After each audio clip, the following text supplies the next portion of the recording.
I think there are one or two points that we should first of all attempt to clarify, not only in connection with the discussion of this evening, but with the present series in general. This is not intended to convey any disrespect for the ideas of psychic phenomena. We're not attempting to disprove psychic phenomena. What we are attempting to do is to point out personal experiences, particularly in those areas of so-called or actual psychic phenomena, which have a direct bearing upon the psychological integration of the individual. Various types of obsession or spirit possession have been recorded since the very beginning of human experience. Many references to these subjects are to be found in the Bible, and they occur in the sacred writings of many other countries. Possession by demons is part of the oldest legendary and lore of our human race. We also realize that for many thousands of years, all so-called psychic phenomena had to be interpreted in terms of observation only. There was no knowledge as to the more subtle workings of the human psychological entity. There was no way of differentiating between, for instance, a legitimate example of spirit control and hysteria. We know definitely, from going back over the old records, that many mistakes were made in the interpretation of these various mysteries which involve ghosts and diabolism generally. There was no way in which it could be otherwise, because all that could be done was to judge from appearances, from the seemingness of things. And from this seemingness, even today, we suffer considerably, not only in our objective, but in our subjective consciousness. Even at this time, any form of mental disturbance is terrifying to the average person. Something in him goes back to the most primitive atavistic experiences of his race. He does not know how to cope with this type of situation. Very often he has no clear concept of right attitude toward the mentally disturbed. He is afraid of them, or else he takes the position that they're putting it all on, or that they could straighten themselves out if they wanted to, and things of this nature. It's very hard for us to handle this type of ailment even now. It is one of the most difficult and thankless jobs in the world. This brings us definitely to several situations that I think we have to clarify. First of all, the term obsession, as it is now used, has two distinct meanings. Obsession in old times and among metaphysicians today implies the control of the conscious faculties of a person by the consciousness of some other being. Obsession, therefore, is really an individual whose inner life has been taken over or stolen from him by something else. And this something else or someone else is now using the body of that person. This type of obsession, of course, belongs largely to the older theological concepts. It was believed in for thousands of years before any modern psychological theory was available, and various exorcisms to drive out these obsessing or possessing spirits are recorded in all the religious literature of mankind. The second type of meaning for the word obsession is very largely recent. And obsession has come psychologically to mean that the individual is possessed by some fragment of his own total personality. By obsession is meant an extraordinary fixation of some kind. Therefore, we say that a person is obsessed by an idea, that he is possessed by a notion. We feel that under certain conditions also, certain phases of the personality can become completely possessive, that the individual can be possessed by his own fears, by his own worries, by his own anxieties. And the moment the person loses control of his total personality, and some other part of that personality usurps power, we are inclined to think of it as obsession. A man, as we realize, is made up of a number of different natures, a number of different fragmentary personalities. Under normal conditions, these are all subservient to the dominant psychic mood. They are dominant only perhaps in dreams or in sleep, but in consciousness, the fragments are under the control of a leader. And this leader is the normal self-consciousness of the person. While this leadership is maintained, any effort to break the natural harmony of such organization is observed as a dangerous symptom. The total consciousness, therefore, rejects minor aberrations. It refuses to grant to certain phases of its own nature the power to control the rest. Thus, for example, an individual who has an inordinate attitude toward alcohol, who likes to drink too much, if he has a controlling consciousness, this consciousness tells him to get sober and stay sober, and he does. As long as this consciousness is ruling, all of these pressures that are within the personality are held in check. It is like a strong government.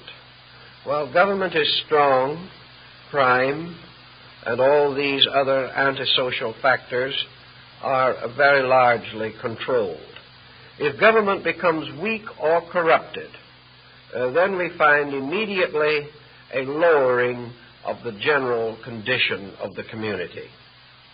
Now, one thing that is always noticeable, where weakness afflicts the central area of consciousness, that as a result, there is always a lowering. The threshold drops. The individual who ceases to exercise his own consciousness is not benefited in any way by this loss of central control. It is very difficult to imagine a great nation that would be better if it had no laws. Actually, there are a few people to whom perhaps the absence of law would have very little effect upon living. But for the overwhelming majority, the moment legal defense was lowered, crime would increase. Now, it is the same in the case of the individual lowering the defenses of his own consciousness. He is never the better if the central conscious core loses control. Whatever fragments take over are always less than the total picture. Therefore, we find almost no indication that possession or obsession or control of any kind, whether considered psychically or psychologically, that such control contributes a great deal to the improvement of the person. Usually, something is weakened. And this is all the more true in the case of psychological control. Now, the old religions of the world have pointed out that there have been legitimate instances in which a comparatively humble person has been overshadowed by a great spiritual being. That for one reason or another, the individual has come to be possessed by a sacred or Holy Spirit. That a Holy Spirit has descended upon them, as the mysterious Spirit that descended upon the apostles at Pentecost. Obviously, we would not expect a divine Spirit descending upon an individual to hurt them, to corrupt them, or to lead them away from the paths of righteousness and right conduct. Thus, from even the time of Aquinas and Albertus Magnus in the Middle Ages, it was customary to divide spirits into constructive and destructive. And perhaps we can formulate a very simple rule. If a person is controlled by a higher part of his own nature than normally controls him, we may then say that he has an extension of consciousness, that he has a mystical experience, that his consciousness becomes more illumined, more enlightened, and out of the consequences of this illumination, he is dedicated to a holy life. Or at least he is dedicated to some course of action superior to his condition prior to this enlightenment. Thus we can say that the mystical enlightenment of Jesus or the enlightenment of Buddha represented consciousness unfolding into a greater dimension. It is quite evident that from such a positive consciousness, and the Neoplatonists have given us considerable material bearing on this, that the individual is improved. Thus we have to assume that an individual who has a legitimate spiritual experience is not injured thereby. By converse circumstance, an individual who is injured by any kind of a metaphysical experience cannot regard this experience as constructive. If he is injured, then the circumstance is not good. If he is improved, then perhaps the circumstance is good. But he has to be very careful in measuring the degrees and conditions of his improvement. Improvement is not measured in a sense of self-satisfaction. Improvement is not a self-delusion due to a psychosis of some nature. The individual is not simply filled with wonderfulness and then slowly collapses. This sense of superiority, of the attainment of a greater or higher level, must always be measured in terms of a better adjusted life.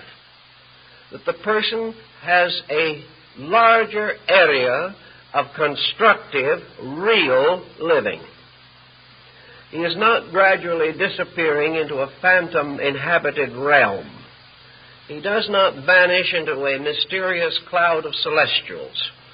The truly enlightened person becomes a more useful, a more reasonable, a better self-disciplined, better integrated individual, with better attitudes toward every situation that can arise in life.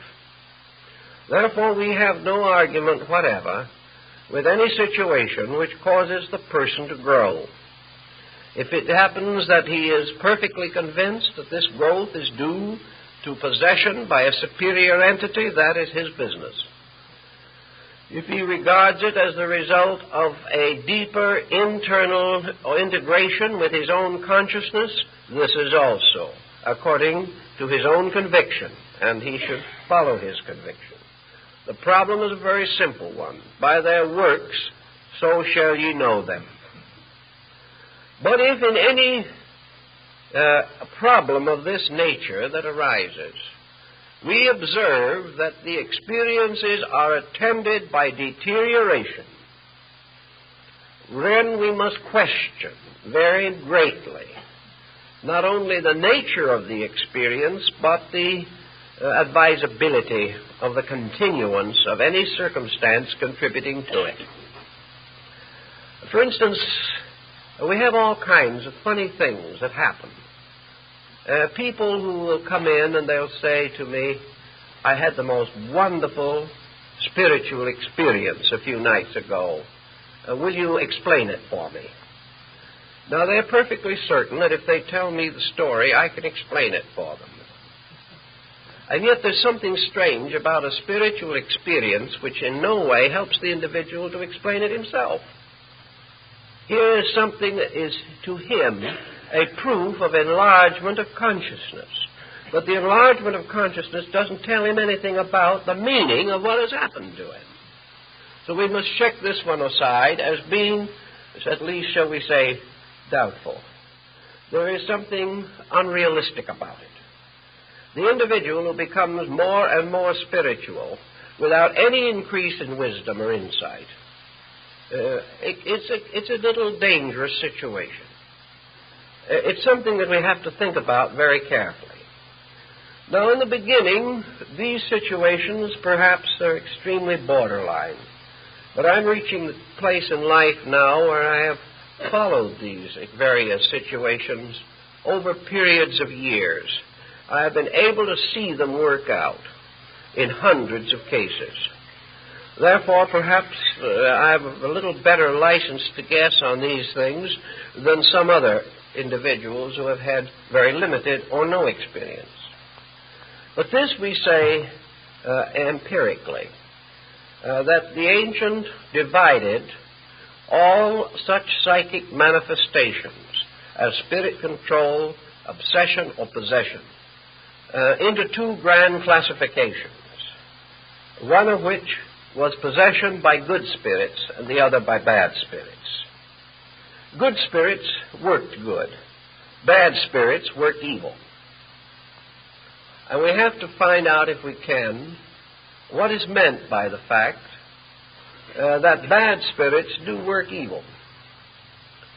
The first thing that you observe in most cases is that the individual coming under an obsessional or possessional condition begins to lower his threshold. This is one of the most common symptoms that we have. And the only answer immediately is that whatever it is, the situation is bad. This person is less a person than he was before. He may not do what I have seen some do, get down on the grass in front of his house and bark like a dog. But he may find that under the influence of these spirits, certain things happen. And here is a typical case, so typical that it could be multiplied to infinity. The individual has an experience which he cannot explain entirely. This experience has arisen from any one of several causes. Nearly always there is a reasonably obvious cause. And one of the most common is that he has attempted to develop spiritual faculties in some way. He has joined some organization, he has read some book, he has done something whereby he wanted to develop some spiritual overtones in his nature. Sometimes if you ask him why he wanted to, the cat is out of the bag. Because you will find in most cases that his motives, while good in the common sense of the word, were not good on the level of the thing he was trying to do. He might say, well, I've always been extremely shy, I've never adjusted well socially, I wanted to develop strength of personality. Well, we have courses on the subject.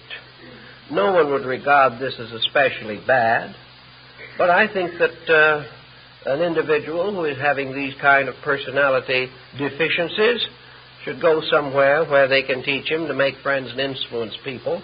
I don't think he should use religious means to achieve this end. I think he should just take any one of the number of courses for increasing charm that are available and leave the matter in the material world where it belongs. Another individual who is lonely or neurotic or has had a broken home, is unadjusted, reaches out into these mysterious zones for almost any one of a number of complicated motives. Most of these motives are not essentially the correct one. This individual does not want to become wiser simply that he may live better in the sense of his spiritual values. He does not want to become wiser for the one and total reason that he wants to dedicate his life to the service of other people. This is not his kind of motive. He wants perhaps to be wiser. Maybe he'd like to do a little good, but maybe he's trying to build a status symbol in himself. There are all kinds of motives. But nearly everyone who gets into these troubles has tried to use some religious or mystical means of unfolding his internal life. He may have gotten into bad company when he started. He may have been totally unfit for the procedure. He may have created a situation within his own nature which was not at all reasonable or practical. But in the beginning, whatever it was, he seemed to enter into a very beautiful summer land. A summer land of a warm, rosy sense of personal superiority. He really is getting somewhere. His spiritual ambitions were beginning to make him think in terms of divinity being just around the corner. He may have any one of a whole variety of minor psychic phenomena. He may get the irresistible impulse to write poetry. He may develop automatic writing. He may hear voices, and these voices tell him how wonderful everything is and how very wonderful he is. Then gradually, the situation unfolds a little more. He has visions and dreams. He wanders around and picks up a couple of dozen initiations along the way. By this time, he is on his way to spiritual aristocracy. Things are getting more important, more wonderful every moment, and he has also accumulated the manuscripts of at least 3 books on spiritual values that are going to change the course of human destiny. This goes on for a while. Sometimes it goes on for a year, sometimes for several years. And then something begins to go bad. Little by little, these internal experiences lose something of their beauty. They begin to lose something of their purity. The individual slowly begins to sense that there is an evil presence somewhere in this. He begins to suspect very strongly that he is being taken over by some kind of a destructive force. The marvelous ecstatic symptoms of mysticism that he has experienced now begin to be rather creeping, fearful things associated almost with the fears and frights of a person in a haunted house. Little by little, these spiritual forces around him turn into demons. They plague him. They won't let him sleep. They cause all kinds of strange sensations in his body. They attack his emotional structure. They increase his animal instincts profoundly. Little by little, he becomes frightened to death of some kind of a Pandora's box he has opened and cannot close again. And instead of going on to greater and greater bliss, he gradually sinks into a terror that not only can destroy his happiness, but may very well ultimately destroy his reason.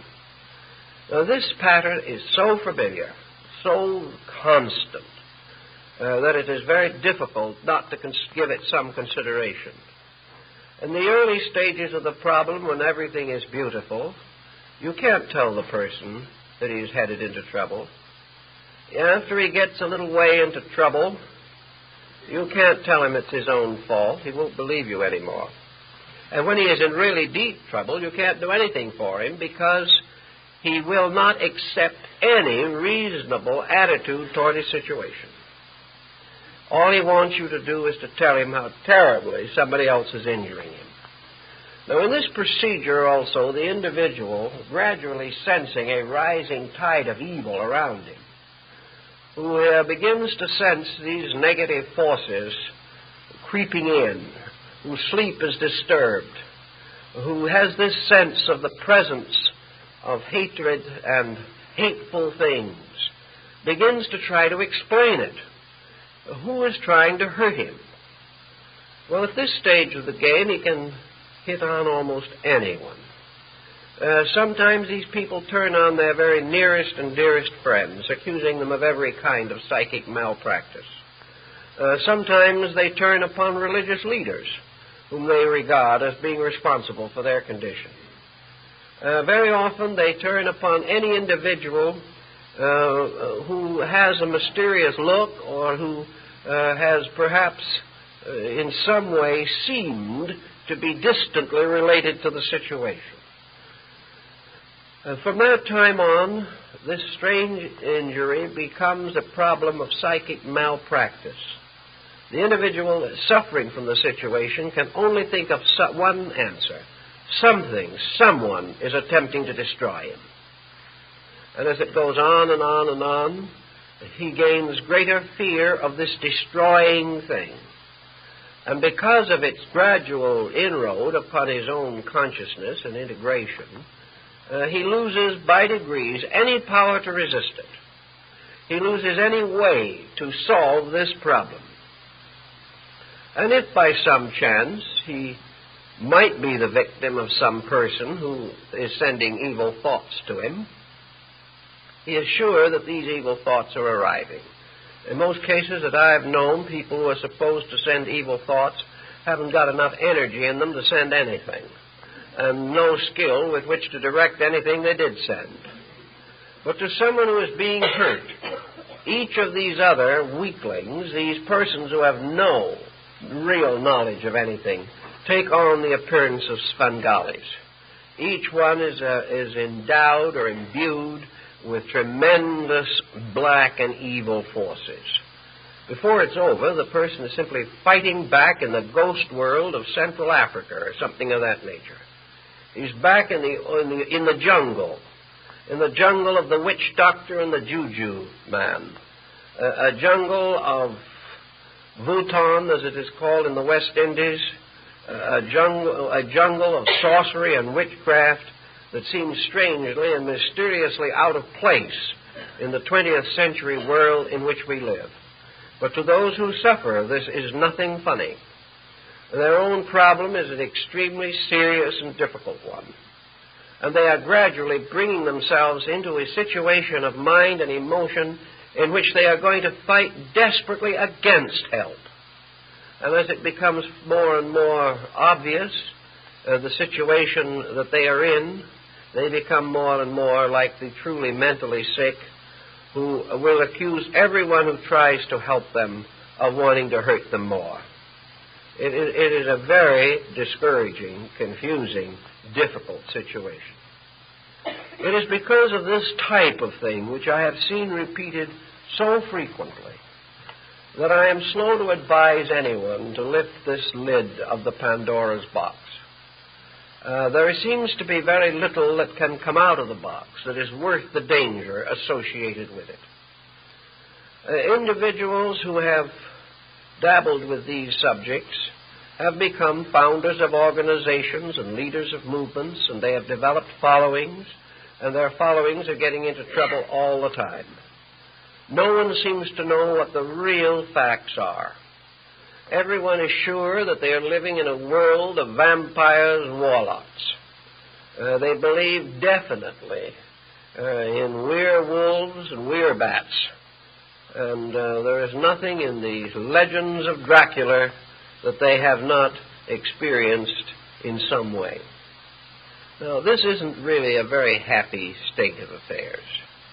It seems so desperately unnecessary. It would seem as though something within the individual should pick him out of this dilemma at an early date. Why he does not pick himself out of it perhaps is best understood when we analyze problems involving alcoholism and narcotic addiction. There comes a time in both of these when dependency upon an abnormal situation becomes so great that the individual no longer even struggles to restore normalcy. Also, if you have had many years of this type of situation, it is very hard to face it. It is hard to face the fact that you have deceived yourself or you have been deceived by others for perhaps the best part of a lifetime. People cannot face these emergencies, and especially when the entire emotional nature has already been seriously damaged by attitudes that were not right or not constructive. I doubt very much if psychology, as we know it today, can do very much for what might be termed advanced cases of this difficulty. Once the individual reaches an advanced stage, he fights all help, because the only thing he wants to prove is that he is right. He does not want to get well. He wants to prove that he is suffering because he has been terribly hurt, injured, or afflicted. It is far more important for him to be able to prove the presence of a demon than it is to get rid of the demon. It's hard to believe this, but there are so many people who just have to be right, and they would rather die than admit that they are not right. And in this area, if you will not admit that you are not right, you're very apt to die. And so in time, these cases disappear and others take their place, but the old mystery goes on.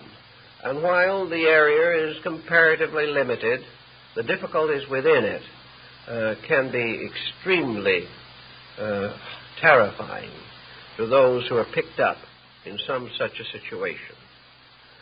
The only answers that we know or have for these problems are rather simple, and yet in many instances they are adequate.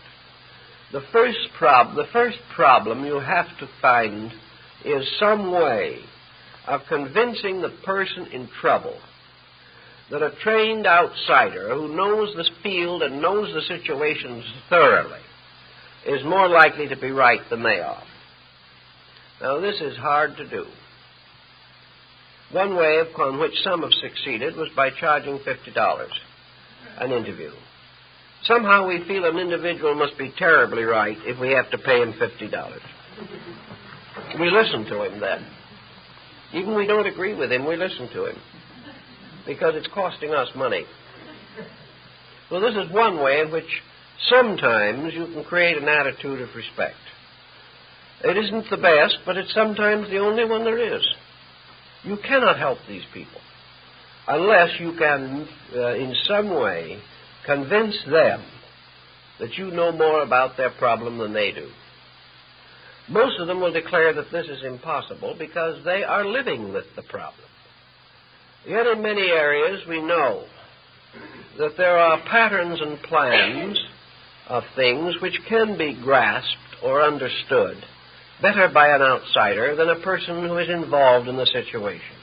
This is sometimes true of marriage counseling, where a third person can be very much more effective than the two who are deeply involved, either romantically or in controversy. It is also true that the average physician can give us some help in matters of dyspepsia, when perhaps we would not be able to correct the condition alone. From experience we gain certain knowledge, and from this knowledge we can help if the individual is willing to accept the help. He is most likely to accept it almost in any area where there has not been some form of psychic interference. But where the psychic nature is disturbed, the individual is very slow and reluctant to accept help unless it is what he expects and wants. You must agree with him first. And of course, if you agree with him first, you can do him no good. And if you agree with him first long enough and hard enough, you will join him in the difficulty. If you believe what he believes, you will soon be as sick as he is. So there's no answer in this area. So somewhere along the way, any individual who is in these kind of troubles has got to take the answer, or take the attitude, that he has to have help, and that regardless of whether he agrees with the help or not, he'd better take it. And he may, of course, refuse it several times and find conditions getting worse and finally be driven to it. But there has to be the realization that the individual cannot be always miserable and always right. He has to find this out himself. Now, when you have a problem of this nature working its way into your classifications, you have several situations that you first think of. To the average person involved in some form of mystical problem, the only question is to distinguish, if possible, the nature of the offending spirit, or the possessing entity, or the obsessing demon. To a great many persons, there's no question about these things at all, any more than there was question in the minds of the monks of the 12th century who went out waving wolfbane in front of the noses of presumably possessed people. It was not a question of any doubt concerning the possession. It was just trying to discover the details with a little greater clarity than before. I don't feel that we can approach the problem in this way. We have a very different basic way of life. And our problem is not just to agree with the individual and try to argue some obsessing entity into departing. The question we now have to find out is what is really at the bottom of the difficulty. We have to try to study the various possibilities, to consider one against another, to weigh one condition against another. We no longer, for example, today believe, as the Greeks did, that everyone who has epilepsy is inhabited by a god, that a special deity is responsible for epilepsy, and that all individuals having it are by that factor alone divine beings. We question that very strongly today. And I think from experience of thousands of years, we have a right to question it. And we have a right to question a great many other things that were once generally believed. So a person comes to us discussing or describing symptoms which might arise from 50 different causes. As far as he is concerned, they can only arise from one cause, the cause that he has attributed to them. But if we go no further than to pat him on the back and say, that's right, we are not helping him any, because if he is right, he is in worse trouble than he probably thought he was.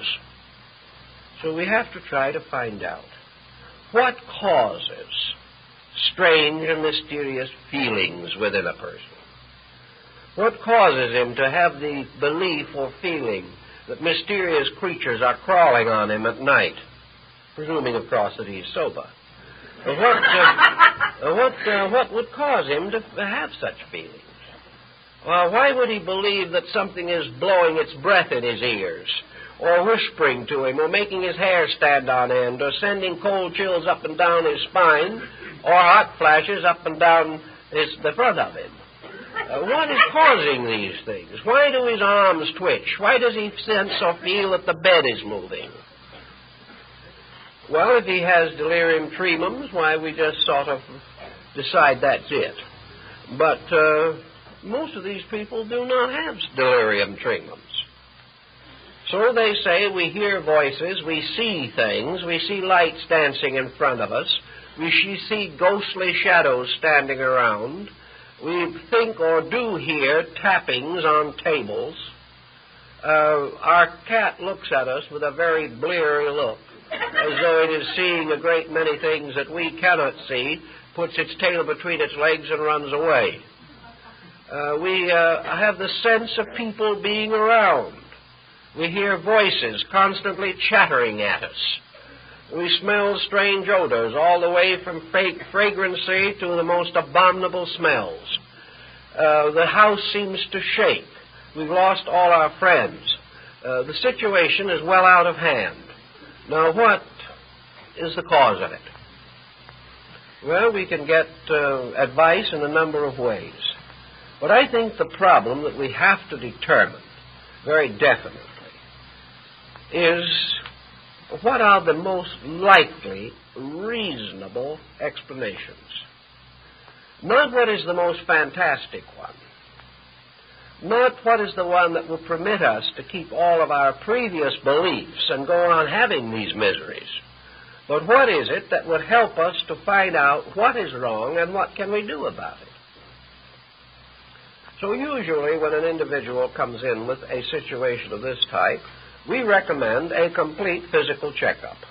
It is so prosaic that they look at us with the deepest sense of, we'll say, almost repugnance. They didn't believe anyone could be stupid enough to make that suggestion. But it pays off in a great many cases. We find that these symptoms are present in various combinations in a great many physical ailments. These symptoms also sometimes announce the inroads of sickness. If the symptoms are quickly caught, the individual makes a good recovery. If physical symptoms are mistaken for spiritual symptoms and the individual tries to combat them by mental means year after year, he is liable to wake up someday in too advanced a case of physical sickness to hope for a recovery. So let us be very simple about these things and very direct. I have known cases of very complicated metaphysical symptoms that with a little interpretation could mean almost anything, that were finally traced to high blood pressure. And when the blood pressure was corrected, the symptoms ceased. Now, a legitimate spiritual entity does not depart because the blood pressure is normal. Therefore, we have every reason to assume that any treatment that removes the symptoms permanently without addiction to any drug or medication must have come fairly close to the cause. We also find that a great many of these symptoms arise from compound stress pressures. We find that individuals do not always have the same kind of battle fatigue in this world. What we used to call a nervous breakdown can arise from any number of different causes. It can arise from any stress that reaches a condition when it becomes unendurable. And each person has a different breaking point. Now, some individuals, when they have a truly nervous breakdown, simply have a general dislocation, we might say, of the sympathetic nervous system. They simply become nervously uncoordinated. They cannot stand strain. They develop symptoms of hysteria. They are unable to work. They have to have a rest, and they have to allow the nervous system to recuperate. An ordinary, old-fashioned, well-developed nervous breakdown, while it isn't an ailment at all, is simply fatigue. It is something that has worn us down. Now you say to an individual, is there any possibility that your ailment is a fatigue ailment? Are you suffering from nervous exhaustion? The individual will say, of course not. I haven't done anything to cause a nervous exhaustion. So you press back into the life a little bit and you find 3 unhappy marriages. That's just as likely to cause nervous exhaustion as a 16-hour day for 10 years under the most heavy mental responsibility. The individual is unhappy. The individual is unadjusted, neurotic, lonely. The individual is hypersensitive. Have gradually driven away their friends. Sometimes they're simply antisocial. They can't get along at all in the world in which they live. They have nothing but criticism for every law, every country, and every official in the nation. These criticisms may be in many instances well-founded, but no individual can afford to live with them himself, because his constant criticizing attitude will destroy him. So after we get all through, we find that the person has been giving himself some kind of a psychic beating for half a lifetime.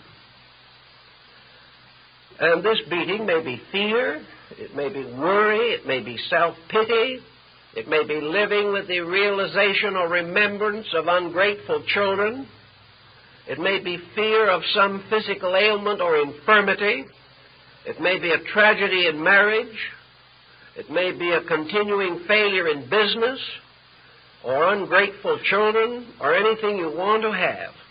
But the individual who lives in a condition of being continually miserable about something or anything, or who is constantly suffering from self-pity, self-blame, or simple selfishness, which causes him to demand things that are unreasonable or impossible to him. Any person who lives with this long enough can go to pieces. So when we find the individual who has psychic difficulties, we say to this individual, are you a happy, busy, well-adjusted person with a proper circle of friends, interesting activities and avocational interests? Are you naturally cheerful and optimistic? Are you inclined to look forward with hope and friendship and kindness to the future? Do you have a religion that gives you strength and calmness? Are you free from unreasonable fears? And have you your own temperament under reasonable control? Now, it's not once in 10,000 times that that person can honestly answer yes.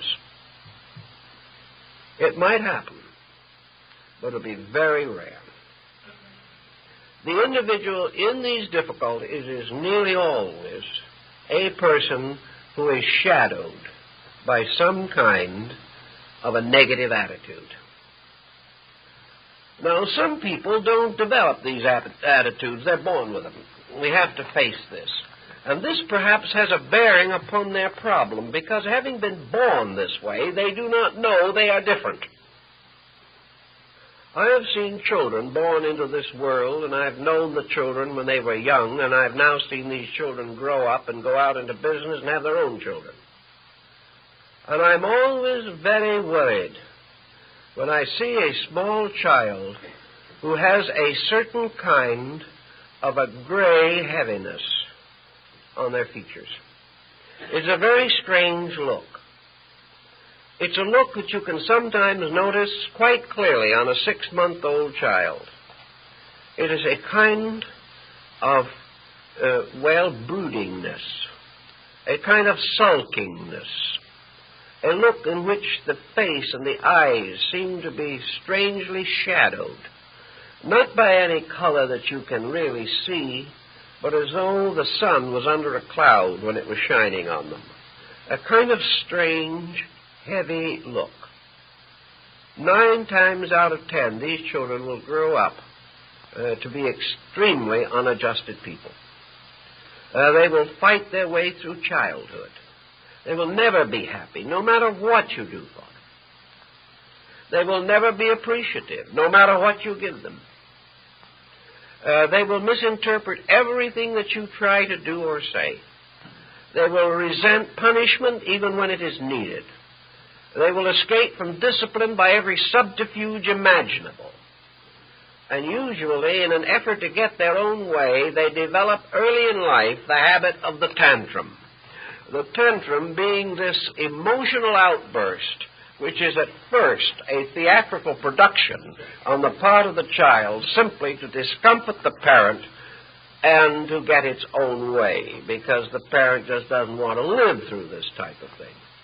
And if the child gets away with it a few times, the tantrum becomes the basis of hysteria. And from that time on, in every emergency of life, the individual will slip into an hysterical condition. As time goes on, this hysteria closes in. Wherever we have, therefore, any of these severe temperamental pressures, we have an individual who can gradually create a variety of reactions from within himself which he cannot understand. Hysteria is a mysterious term. In the mid-Victorian period, an individual who was hysterical was usually a young lady who proceeded to faint in somebody's arms. This was about all the world knew about hysteria. Today we know that hysteria is not the same thing as an hysterical spell. The individual who faints gracefully in somebody's arms is in no danger at all, because they've decided where they were going to land before they fell. The problem today is the hysteria that breaks through, often a rather strong, perhaps overly disciplined personality. And breaking through may assume a group of different phenomenal aspects. We have hysterical blindness, in which the individual is factually and actually blind, but there is nothing wrong with their eyes. We have an hysterical diabetes, in which blood sugar will run very high to a dangerous point and can be fatal, but the individual does not actually have diabetes. We can have hysterical deafness, and people have had it for 20 years. We can have hysterical paralysis, in which the individual can be held to a wheelchair for half a lifetime. And occasionally we have these so-called recorded miracles, in which a person apparently suffering from some one of these incurable ailments, which cannot be otherwise diagnosed by even the average specialist in the field, has what might be termed a miraculous recovery. He miraculously got over something he never had. But hysteria gave him all of the symptoms of that ailment. Now, if hysteria can cause you to be palsied for 20 years, or can prevent you from being able to get out of a wheelchair for half a lifetime, we realize that hysteria can not only affect the physical body, but the entire psychic integration. The individual under hysteria may have practically any type of delusion. The individual under hysteria can hypnotize himself. And under auto-hypnosis, you can see and hear and talk to things which have been created out of your own mind, just as certainly as under a professional hypnotist, you can assume that the living room rug is a river and take off your shoes and socks and try to wade across it. You can have visual phenomena. And to the average person, that which he sees has to be true. That is part of his philosophy of life. Therefore, when this type of thing takes on some psychical overtone, it never occurs to him to doubt it. You cannot tell him that he didn't see the ghost, because he did see it. And all the effort in the world to try to convince him of the real facts are meaningless, because he is making a basic mistake. He is forgetting the power of his own consciousness to force visualization. He is forgetting the fact that by the process of auto-hypnosis, he can see anything that he demands to see. He can hear anything. He can just as easily perform a ream of automatic writing. He can, by auto-hypnosis, produce any kind of auditory phenomena. He can also hear all kinds of voices, and he can create, by this auto-hypnosis, a continuing condition in which, by restating the hypnosis, just as in ordinary examples, he can continue to perpetuate the same general type of experiences over a lifetime. Now, why should he want to? He doesn't. Auto-hypnosis in this case is nothing but the gradual building up of an attitude until it takes over dominion of the life. The individual is therefore now psychologically obsessed. He is obsessed by a belief. He is obsessed by, for instance, by a common situation that we hear frequently referred to. The individual says, "I've always been unhappy. It seems as though everything I ever tried to do went wrong." This is a good start for an obsession, because the individual, by continuing to repeat this, will gradually create a condition in which he will reduce the probabilities of anything good happening to him, and will in time, if the condition continues to close around him, create morbid fatalities and tragedies which will take on miraculous or metaphysical implications. He will finally really believe that some evil spirit is persecuting him. So we come back to the original problem. Is the person who is in trouble a really well-integrated person in himself? If he isn't, this is one of his difficulties. The next problem that frequently presents itself is a religious one. What is the religious conviction of the individual who gets into these difficulties? The answer usually has to be one of two. First, that the individual belongs to some religious movement that believes in this, that believes that these demons are going to be possible, and has threatened, perhaps, the sufferer with some penalty for disobedience, and the sufferer, having the sense of guilt within himself, has thereby regarded it necessary for him to accept the punishment. The second type of person most likely to be in trouble is the one religiously bewildered, who has no firm foundations, who has no clear concept of religious values, and has really no interest in trying to understand the basic philosophies of life upon which a strong, well-oriented character can be built. We do not find many good students of philosophy and related matters in this kind of trouble. We find people who have not thought too clearly, and therefore to whom anything may be true. If they have been deeply thoughtful and have put the universe in order under a pattern of laws, they have then immediately asked themselves, what have I done that is wrong when I get into trouble? But where they are not so well integrated, their first question is, who is hurting me when I don't deserve it? So the problem of trying to understand whether we deserve certain experiences or not comes under the philosophical aspect of the problem.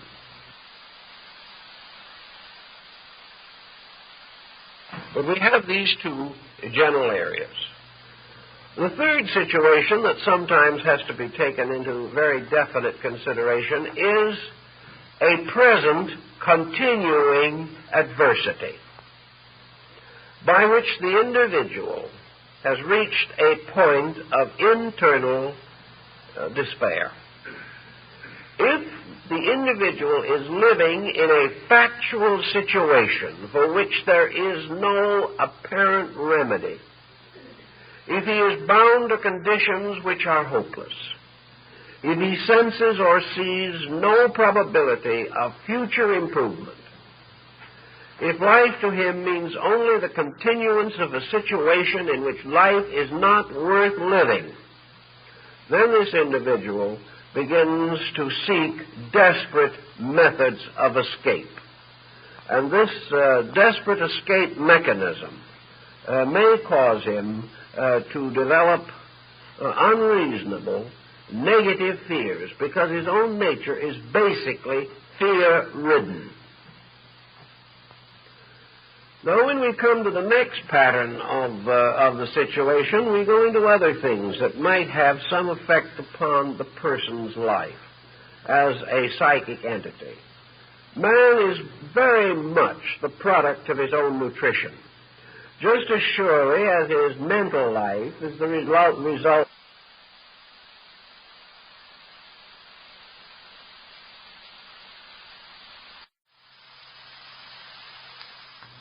So his physical life, which includes the manifestation of his mental and emotional patterns, may very well be heavily influenced by the way it is fed.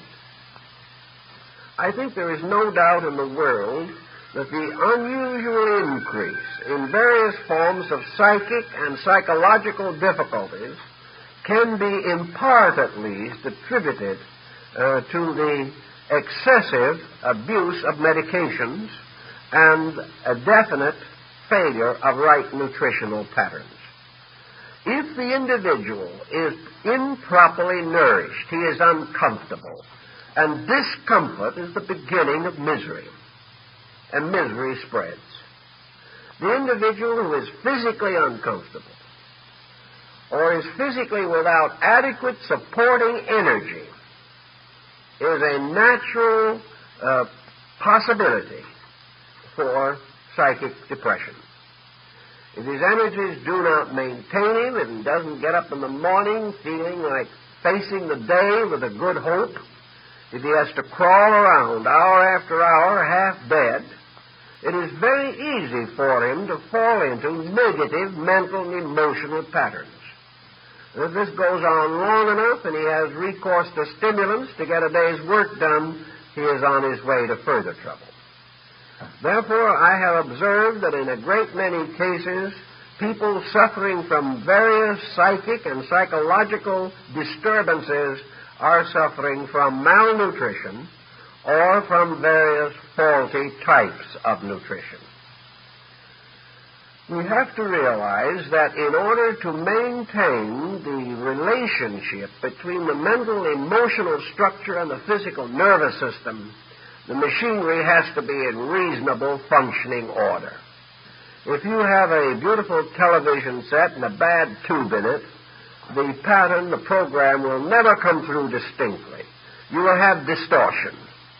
And these problems that we are concerned with are distortions.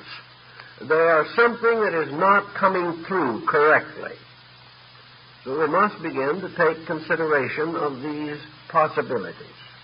There are all kinds of circumstances that can lead to an upset in the biochemical balance of the human body. If this is badly unbalanced, we will have mental and emotional symptoms as inevitable results. One problem that we can have, for example, is through over-medication, that we have unbalanced the natural aptitudes and functions of the organs or the various chemical processes of the body.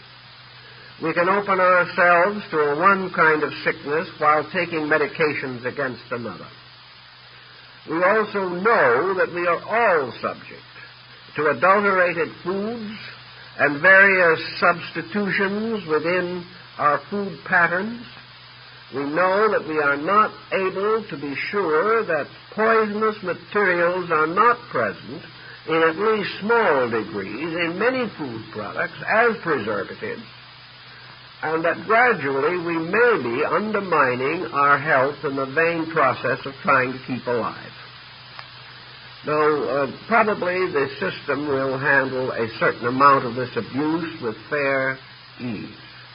And if the nature is otherwise well integrated, the person may have an occasional spell of low vitality, but he'll snap out of it.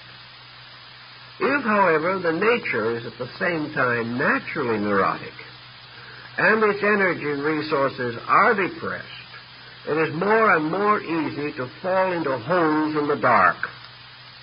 And these holes in the dark nearly always develop some kind of psychosomatic symbols. These holes in the dark never simply speak to us with some ghostly voice and say, "You're short on calcium." We never get this kind of a situation. What we have is the same hollow voice warning us that some neighbor of ours is working witchcraft on us. Our minds never seem to run to the subjective statement of reasonable things. They always get a little strange when they don't feel good. And this danger is so common in symptomology that any physician knows all about it and has encountered it countless times. In cases where proper remedies cleared it up and there could be no correction, no doubt as to the correctness of his diagnosis. So we have this type of thing to consider. We have the problem of exercise, the proper maintenance of the body. We have the problem of carbon monoxide, of various sterilizers in the water system of a city. We have every type of thing you can think of, fighting with our health and our survival. Not necessarily killing us. That would be rather too simple. Rather letting us suffer for a long time in a state of being about 2/3 alive and 1/3 dead. Now, the 1/3 that is dead, however, will never lie down. That 1/3 will haunt the other 2/3 as long as we live. Then when we get a little further along in this problem, I've noticed a number of other problems that have come along that are interesting. Just as surely as we have physical allergies, we have psychic allergy. Some individuals cannot wear wool without breaking out as though they had strawberry rash. Another individual cannot stand a certain type of house paint. He breaks out with a rash that looks as though he had been rolling around in a bed of poison ivy. All kinds of allergies arise in the personal life. Now, we all also have psychic allergies. All of us have certain things which psychically or psychologically we particularly resent. When we get too close to these things or they move in upon us, we promptly get sick. We rebel against them. And just as certain types of poison can cause convulsion, so we can have a very definite psychic convulsion if we are exposed long enough to certain psychic pressures.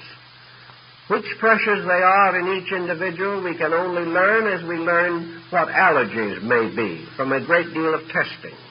But it is perfectly possible for an individual, otherwise quite happy and contented, to have powerful psychic antipathies to people, powerful psychic affinities to undesirable circumstances or characteristics, or to be in a position or condition to be made sick by the repetition of an event. All this type of thing may have its bearing on the psychic integration of the person. We could go on to a great many other different problems. For instance, defect in hearing, or defect in vision, or the injury to any of the sensory perceptions, or a basic permanent injury to some part of the nervous system, or an old chronic accident. These can all give trouble. Then there's another thing that can give so much trouble that we almost think that it represents one of the primary curses of the human race, and that is poor elimination. Poor elimination is responsible for more pseudo-yogi experiences than any single cause. The individual becomes so toxic that he is not sure whether he's heading for perdition or nirvana. He can have everything that would normally be associated with narcotic or alcoholic intoxication. And neither the narcotic addict nor the alcoholic very often sees anything nice. He always sees hurtful, dangerous, evil things, slimy things, things that seem to rise from some strange, lower world, not things that are beautiful and fine and noble, simply because the psychic integration will not permit him to live on a level of alcoholism and at the same time have the capacity to experience subjectively beautiful experiences. It's just not possible within the gamut of the human framework that such things should occur. Then we do have the lurking possibility, always, of course, of genuine mental disease. We have the possibility that the individual is sick, sicker than he realizes. But this, in most cases, is not essentially true. I have seen a great many cases in which the patient would certainly have been regarded as an advanced mental case by any normal mental specialist who did get himself out of his condition well and did pull out and make an excellent recovery without medical help at all, simply because it is almost impossible today to detect the difference between a pseudo-ailment and a genuine expression of the same situation. So in most cases, I would feel that the danger of a serious mental situation does not develop unless the situation now existing has been allowed to endure for a great many years without any effort to correct it, without any willingness to impose self-discipline upon emotions or upon mental attitudes. The individual who simply takes the bit in his teeth and determines to do exactly as he pleases, regardless of everything, is always a potential psychotic. But where intentions have been good, where the ailments are comparatively mild, and where the difficulty, though real, is regarded with a certain amount of common sense and sincere desire to improve or correct, we do not have too much serious mental difficulty. It is most often a situation of excessive bewilderment, a condition in which the person is unable to orient his own attitudes. Another point that we do find now is that's coming a little more into prevalence, and we have to watch it, is malnutrition due to excessive dieting and diet fads. Now, while there is much to point out the importance of certain reasonable diets, unreasonable dieting likely to reduce the vitality of the individual, or making promises of providing adequate vitality, which promises are not kept when the individual takes the dosage recommended, or the person who becomes fad-ridden on the subject is very likely to lower his vitality. And if he does lower his vitality, we have to realize that malnutrition is one of the basic factors in the stimulation of psychic symptoms. The individual who is most likely to get into psychic difficulties is not essentially very healthy to start with, physically. Sometimes they are overweight. This is quite common of psychics. Overweight due to lymphatic and glandular imbalance. Sometimes they have debility due to failure to take in the food materials which are the first line of defense against psychic pressure. And these are the foods that the dieter is most inclined to avoid, carbohydrates and proteins. We are now, of course, inclined to favor a high-protein diet. But the carbohydrates are the ones that keep the individual with his feet very much physically on the ground. Now, he cannot always take them in excess, but where he cuts them too low, where he takes them entirely out of his diet, or tries to get along with almost none of them, he is almost certain to create greater activity of the pituitary, and when he does this, he is more inclined to have visions or hallucinational experiences. So that when we get someone who's in trouble, we try to check some of these things to find out whether the difficulty arises from some basic mistake that the person is making. If we find that this physical situation does exist, then it is obviously the first area in which correction should be made. The individual, incidentally, who will not correct these simple physical situations, if they are found to be present, is a very poor candidate for any psychological correction. if he will not do the common, simple things that other people in all areas of life have learned to do, it is very difficult to convince him to do any extraordinary things. And here's where, of course, the old magicians wage their strange magic warfare of their own. And it's a complicated and curious world, and it leads to all kinds of deceits and difficulties. But our ancestors long ago began to be rather shrewd about these things. They said to themselves, let's assume for a moment that this individual is frightening himself to death.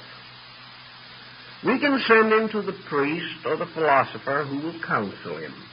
We can send him to the doctor who will warn him. But this individual has reached a state of fear hysteria in which he simply won't listen. If you tell him that his trouble is simply due to his own loss of self-control, he will go to some other person to consult someone who has greater spiritual insight, because he knows perfectly well that he is innocent of all evil and has just been picked out to become a universal martyr. So if we don't appreciate this, he hunts for someone who does. And he'll always find them in the course of time. But his condition will remain the same or get worse. But this he doesn't realize. So back in the days when these problems were perhaps more prevalent than they are now, our ancestors developed probably quite subconsciously a strategy to handle them. The individual who was the victim of his own fear evidently was quite an impressionable soul. He was easily impressed by something, even if it was only fear. Therefore, you could use his own impressionability to create a new attitude. So the remedy consisted of giving him another magical factor which would give him self-confidence. You sort of used one remedy against another. If you found the person was suffering as the result of frightening himself out of his wits, you then gave him a sort of courage potion that would make him believe that he was master of all he surveyed. Now, this courage potion could be most anything. It could be an amulet that he wore on his hand or around his neck, which made him very certain that while he wore this amulet that had been blessed and had been properly consecrated for the purpose, that none of these spooks could get near him. And, of course, if he was devout and the amulet had sufficient authority back of it, he probably didn't have any more trouble. He had changed his own basic thinking. The same problem very largely applies when we're trying to get people today out of moral difficulties.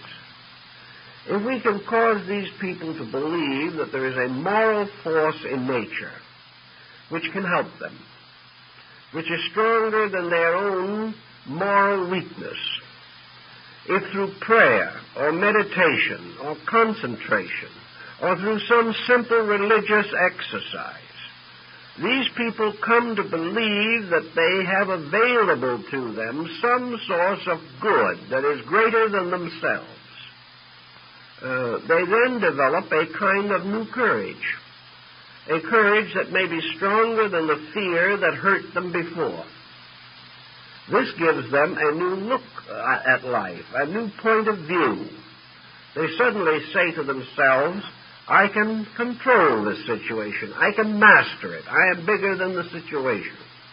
And if they will repeat that inwardly, in themselves, and come to really believe it, they can break down the counter-suggestion that is causing the trouble. So we have here a battle of suggestions. We have an effort to substitute a constructive attitude for a destructive one. And that is the way that most ancient peoples fought out this particular difficulty. And they found that the most useful agencies in accomplishing these ends were religion, which gave the individual a faith in God, philosophy, which gave an individual a faith in truth, or a faith in right, and in some attitudes, or some areas, science, which gave him a faith in skill or the ability of the physician to bring about the cure. Even today, many rural doctors have found there is no medication equal to a bread pill. Today, however, they don't use bread so much. Cornstarch is the favorite in capsules. And if the capsule is large and hard to swallow, it is much more efficacious. But these people realize that, many doctors realize that the patient is frightened. Frightened not because they are really sick, but because of some strange symptom. Perhaps they have bought the old almanac and have found that they have all the ailments that are threatened in the almanac. So the doctor gives them the universal cure-all, and they feel better very, very rapidly. Of course, we also had in the old days a number of most efficacious tonics that were used by the farming people very extensively. We don't know too much about the more subtle ingredients of the tonic, but there's no doubt that the 18% alcohol was beneficial.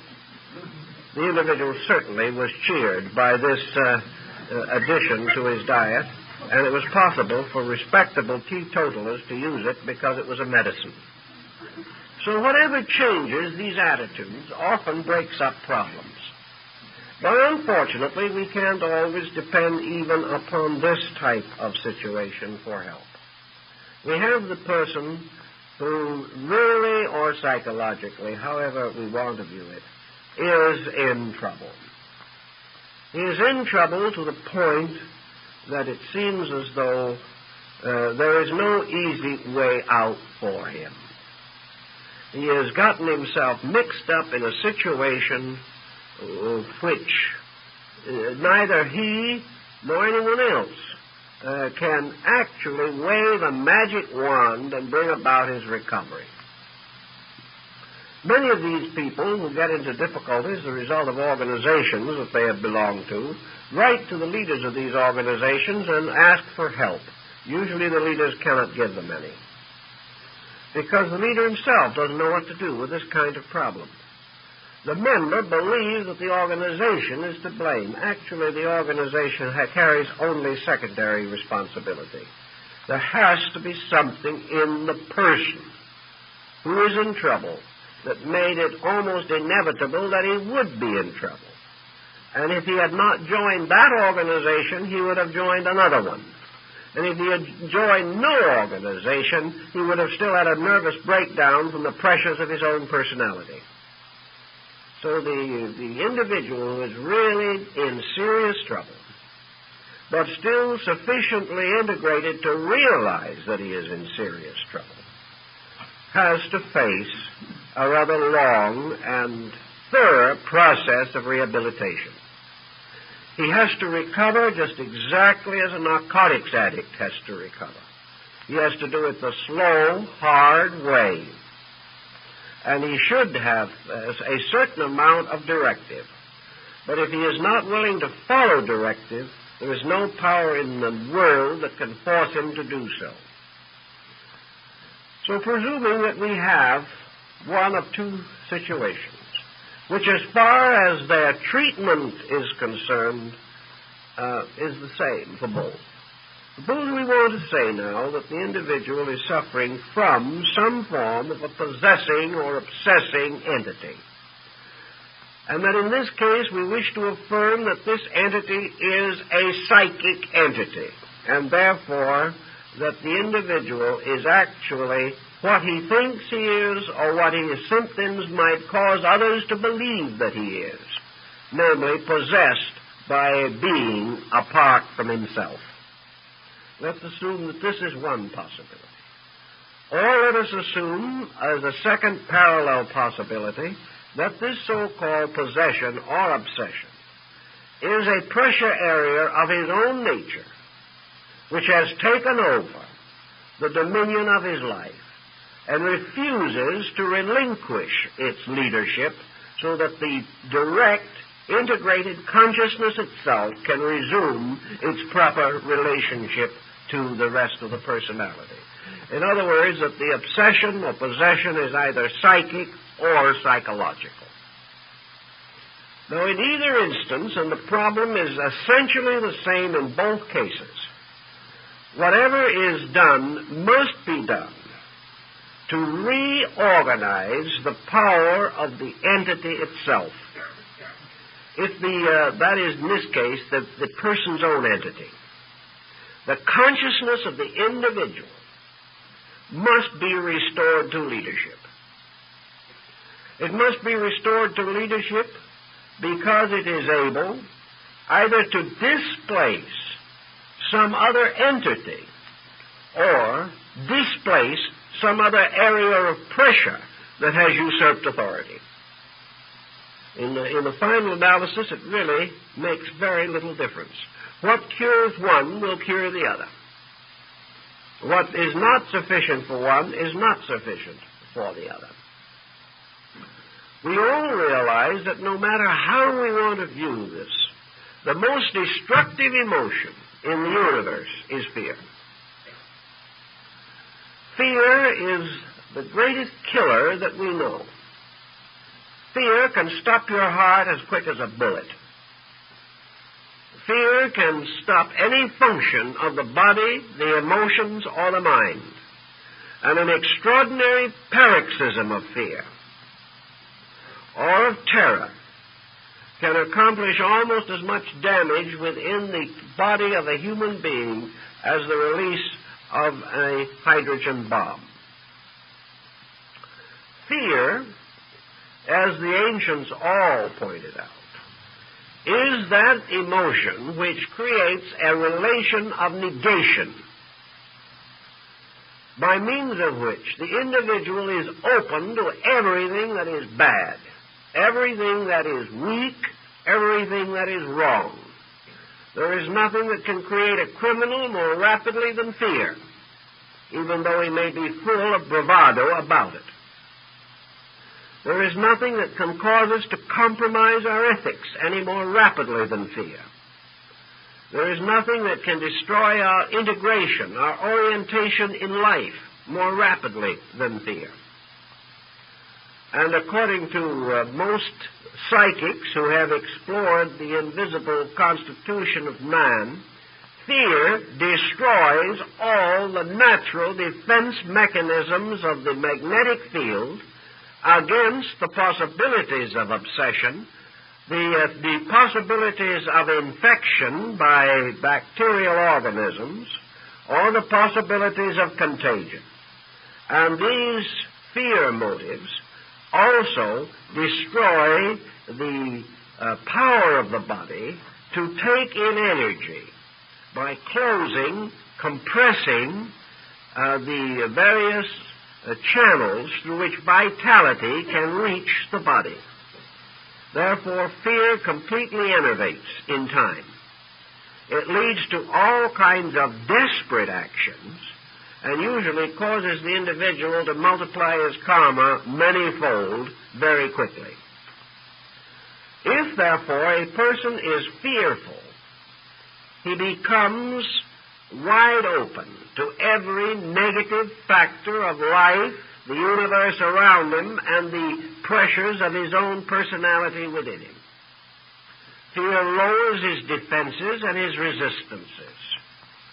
And when anything becomes the object of fear, the individual who is frightened is defeated then and there. Consequently, fear will help to intensify any type of psychotic situation. As surely as fear is the great destroyer, as we have mentioned, faith is the universal medicine. So fear is the poison and faith is the remedy for nearly every situation that can arise. If the individual wishes to assume that he is the victim of an obsessing being of some kind, the only possible way of outwitting this situation is to remove the importance of it as a psychic factor in the integration of the person. if he will not be afraid, if he simply declines to fear, no negative factor can get very close to him. And any factor negative that is close to him can no longer achieve any particular effect. And we may assume that nothing in nature will remain indefinitely engaged in a profitless undertaking. The moment the individual ceases to be afraid, he mends the tears in his own magnetic field.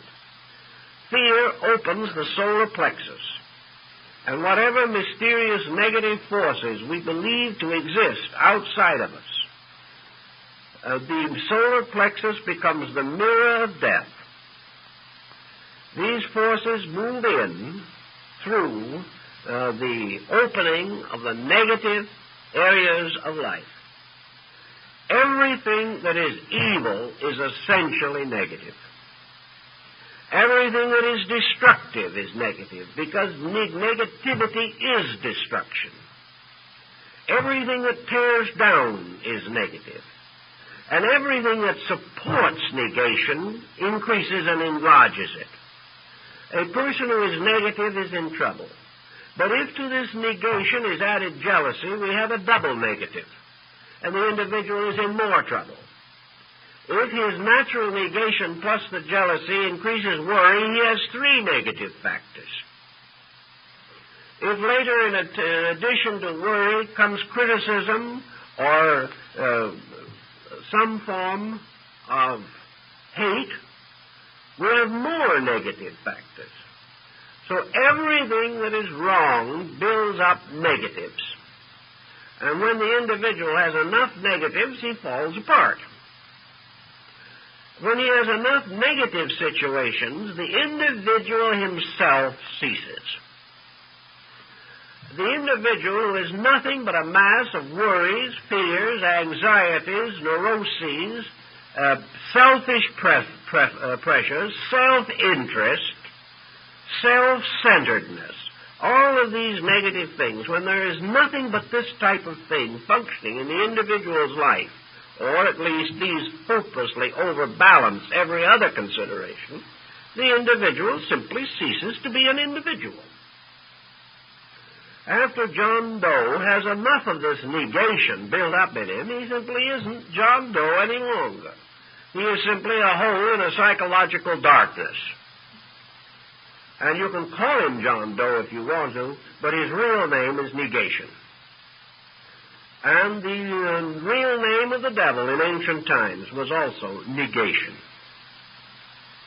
So this negative situation means that the person has voluntarily relinquished the leadership on his own life. He has turned it over to his anxieties, to his doubts, to his timidities, his uncertainties, and to a large degree his natural orneriness. He has found, to his own satisfaction, that he'd much rather be angry than be healthy. Only he doesn't make the comparison. But as by degrees he relinquishes his integrity center, he simply ceases. Now there is an old saying that some ancient scientist is credited with, to the effect that nature abhors a vacuum. When the individual has made a first-class vacuum out of himself, so that he's nothing but a mysterious whirl of darkness surrounded by trouble, this individual may then be said to be in a condition suitable to be obsessed by anything that comes along is stronger than he is. He could be obsessed by the ego or the libido of an insect. Because at least an insect in its short life has some purpose. It is fulfilling its destiny. But this person is no longer fulfilling any destiny. Simply a derelict, a drifting ship waiting to be salvaged by something. Now, this isn't the way the person feels about it, but these are the gloomy facts that the third person has to take into consideration. If we assume that the negative person is apt to be obsessed by some other entity, it is easy to understand why such an individual would be obsessed. And it is also very easy to understand that anything that would obsess such a person has to be pretty no count itself. Because no entity of great value, power, and insight is going to obsess an integration that is so negative and so worthless that nothing good can be expected from it. And what happens? Wherever an obsession situation does appear, the individual simply becomes worse. He gradually gets pulled further and further into hopelessness, helplessness, and fear. The obsession never makes a man out of a fool. But it can apparently sometimes make a fool out of an individual who internally is already well along the way of foolishness. Now, if you want to, on the other hand, assume that it isn't an entity, but that it is a part of the individual's own consciousness that is moving in, then we know that the part is always less than the whole, that the partial consciousness never has the morality, the ethics, the convictions, the idealism, the aspirations, which can only result from the consciousness itself ensouling its own emotional and mental vehicles. So if one of these lesser vehicles takes over, the individual's morality immediately lowers. And another symptom is that when the consciousness loses control and these lower parts take over, there is a physical demoralization. The body becomes also disintegrated in some respect or other. The individual develops very rapidly extraordinary glandular symptoms. The individual becomes less coordinated. The body becomes sloppy, hopeless, no longer effective, because the consciousness is not leading it, and that part of the entity which is leading it isn't strong enough. So when we get a poor government and we force the proper ruler out of office, we naturally expect the empire to decay, and it does. The whole personality falls apart.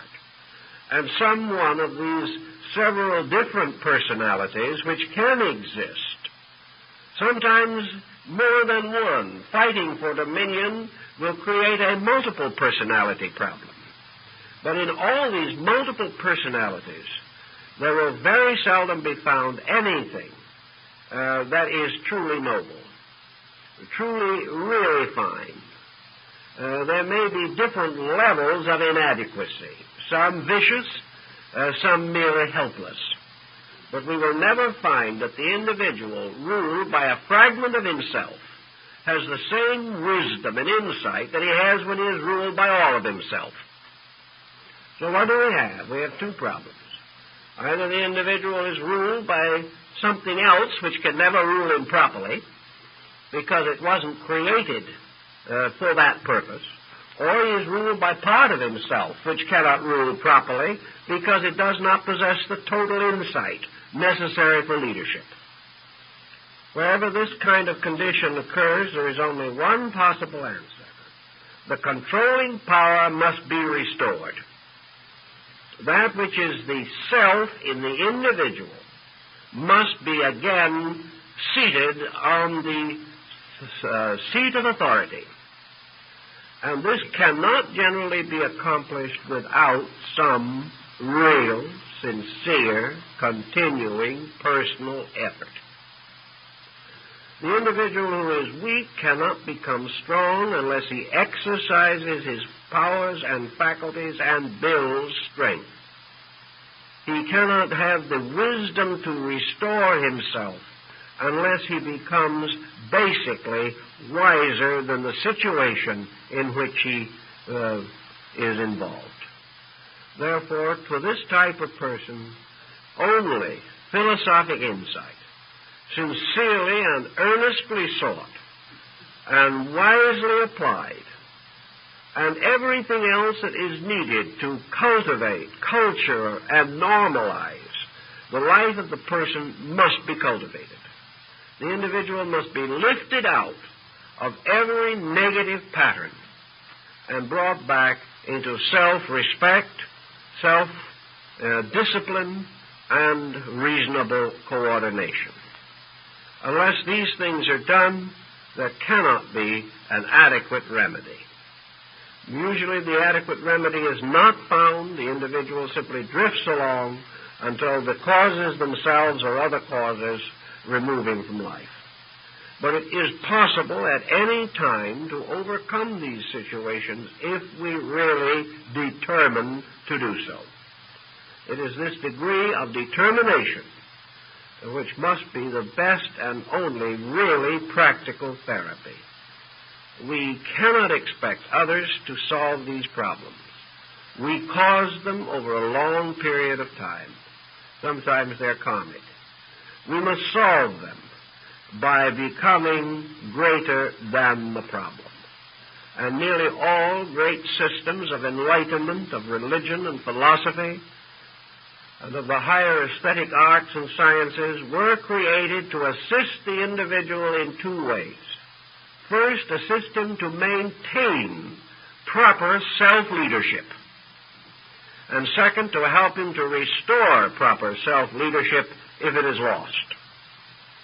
And only through the cultivation of these abilities and aptitudes can we put this fragmented personality back together again under the leadership which was intended in nature. And it is only when this is done that our problem is solved. Well, our time is up, so we'll have to go into this a little more next week when we will continue some of this basic thinking. Thank you very much.